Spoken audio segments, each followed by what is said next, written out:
I wanted to go through another example like what we just did at the end of class today to show you how to do the analysis of variance problems, the one-factor analysis of variance problems. So, pardon me. This is problem 7.5-5 from your text. Cuckoo birds like to lay their eggs in other birds' nests to have the other birds have them hatch and nurture them. That's basically what they do to reproduce. So anyway, this talks about that the foster parents are usually deceived probably by the size of the eggs. So they're doing a hypothesis test to see if the size of these eggs, the lengths of these eggs for sparrows, robins, and wrens are all the same, or at least one of them is different. So let's see if we can do an analysis of variance to check that hypothesis test. So again, the hypothesis test is that all the three mean lengths would be the same, would be the null hypothesis, and then the alternative hypothesis would be at least one of the mean lengths is different from the others. Okay, so again, to do the one-factor ANOVA, we go to our data, select data analysis. We want to do one-factor ANOVA. The input range is the data that's over here. Again, it's grouped by columns.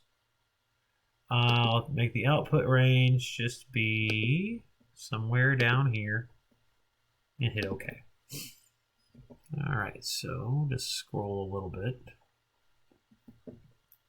Okay, so we see that the F value that we get is really, really big. In fact, way above the critical value that we have for rejection. And our p-value is very, very, very small.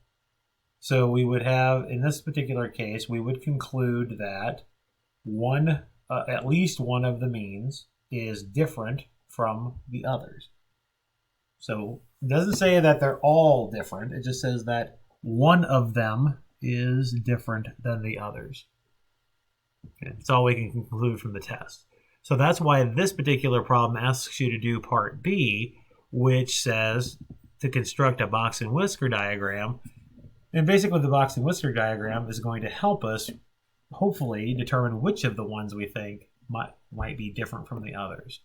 All right, so let's highlight the data again. Let's go to Insert, a chart. So we'll go over to All Charts and do Box and Whisker. Hit OK.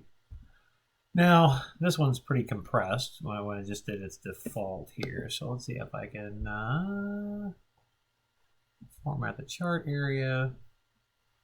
And hopefully I can remember how to do this. I just did it the other day. Okay, I know what I want to do. I need to go to vertical axis and change the maximum minimum. Sorry.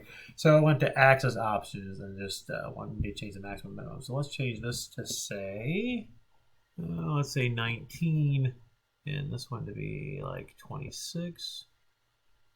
Just so it stretches it out a bit so we can see it a little bit better. Apologize for the delay on that, but that's okay. All right, so looking at this particular box in Whisker plot, it looks like that the lengths for the wren's eggs is probably smaller than the lengths for robin and sparrow, respectively. Now, I'm not sure, especially from this particular, remember the X's here are giving you the means of the samples.